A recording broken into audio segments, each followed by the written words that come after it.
Bonjour à tous et bienvenue dans ce journal. Les agences de la Caisse d'allocation familiale du Val d'Oise fermées aujourd'hui.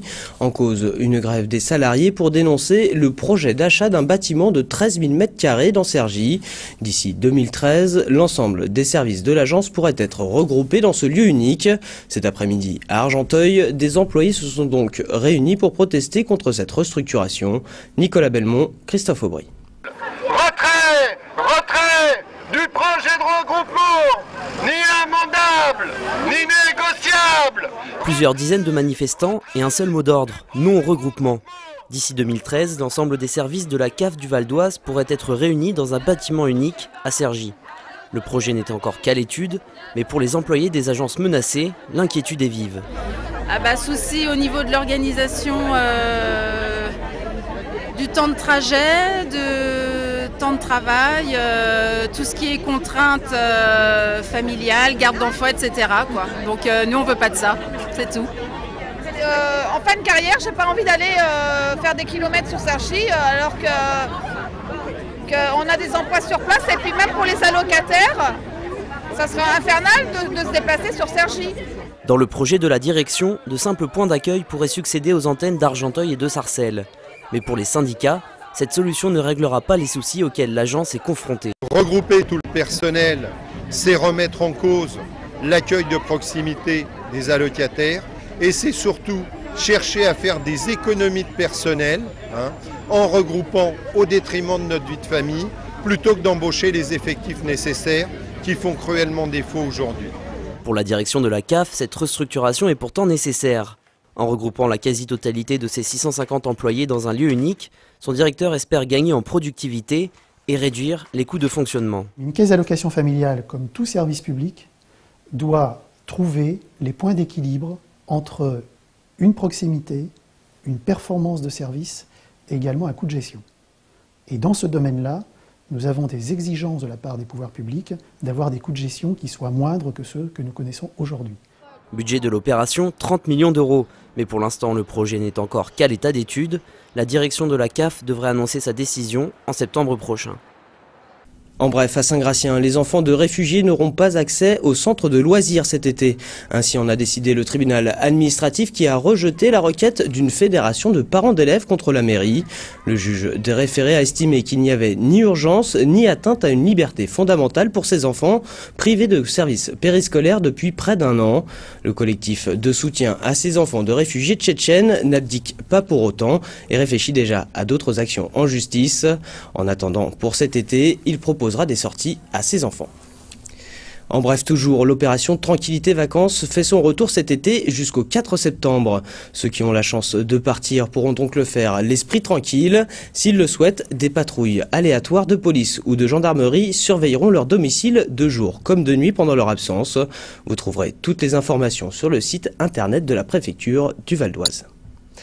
On part maintenant à la découverte du phénomène Stevens Barclay.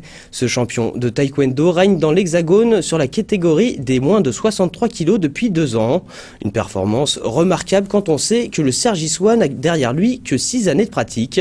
Fabien Madigou et Brice Martinelli sont allés à sa rencontre pour mieux comprendre cette réussite fulgurante.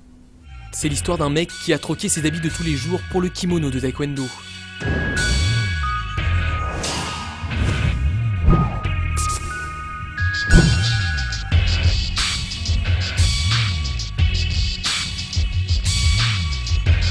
L'histoire d'un gars qui n'a pas hésité à tout plaquer pour se consacrer exclusivement à une passion naissante.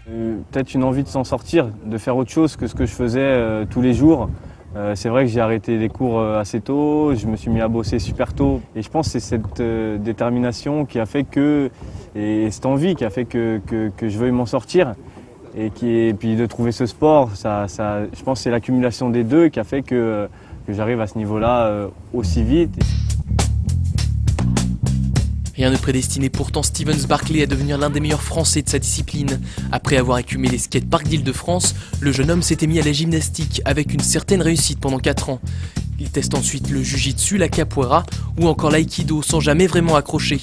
Alors le Cergissois arrête tout, devient mécanicien auto puis vendeur de crédit à la consommation.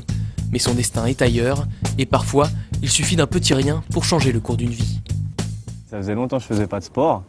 Et donc je me balade et je vois une affiche, un mec qui fait un grand écart, coup de pied super beau en l'air. Et je vois écrit club de taekwondo à Cergy, situé, nanana, tout ça. Et donc je prends le téléphone, j'appelle. Et il y a un mec super sympa qui décroche, qui me dit bah passe au club, tu verras, je pense que ça va te plaire, on verra bien et tout ça. Je passe au club, je fais mon premier cours d'essai et franchement dès le premier cours, ça a été je sais pas, c'est la révélation. Le natif de Montmorency se lance alors à corps perdu dans ce qu'on appelle l'escrime des jambes. Ses amis se souviennent encore de ses débuts fracassants.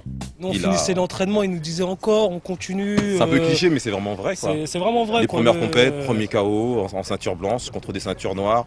Première compétition Île-de-France, il passe, excusez-moi l'expression, mais le doigt dans le nez. Et, après seulement un seul échec en championnat de France, après c'était parti.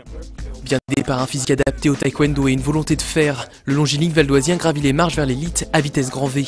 En 2010, Stevens remporte les prestigieux Open d'Allemagne et d'Autriche. En février dernier, il s'impose à l'US Open en moins de 63 kg, l'une des catégories les plus difficiles de cet art martial. Mais lors des championnats d'Europe et du monde, l'athlète du taekwondo Élite Cergy n'arrive pas à concrétiser ses performances de haut rang. C'est vrai qu'au niveau des mondiaux et des Europes, il manque toujours un petit quelque chose et j'ai un petit pincement au cœur quand j'en parle parce que ça me fait quelque chose. Je tiens vraiment à ces médailles-là. Parce que c'est ce qui va me faire rentrer dans la légende du taekwondo, on va dire. Et je sais que je suis à peu de choses pour y arriver et je sais que je vais y arriver. Double champion de France en titre, Stevens compte briller lors des universiades d'été qui auront lieu mi-août en Chine. Une médaille lui permettrait de franchir un nouveau palier et pourquoi pas se relancer dans la qualification pour les JO. Sport toujours, le football valdoisien est plus que jamais en perte de vitesse. L'entente Sannois-Saint-Gratien est officiellement rétrogradée en CFA2. La décision émane du Conseil fédéral de la Fédération française de football. Du coup, bon nombre de joueurs de l'ESSG signent pour d'autres formations, même si l'avocat du club valdoisien entend lancer une procédure d'appel. Si l'entente pleure, les Jokers de Cergy-Pontoise, eux, esquissent un sourire. Les hockeyeurs valdoisiens ont de grandes chances de rester en D1 la saison prochaine. Le club d'Avignon, qui accuse un déficit de 170 000 €, devrait être rétrogradé, libérant ainsi une place pour les Verts et Rouges. Et comme l'entente Deuil-Garges, l'autre club du Val d'Oise rétrogradé a décidé de repartir en D3, Cergy-Pontoise pourrait même voir sa subvention revue à la hausse. Voilà, ce journal se termine. L'aventure de Fabien Madigou à VOTV aussi, après plus de 2 ans de collaboration. Toute la rédaction lui souhaite maintenant bon vent sur d'autres médias.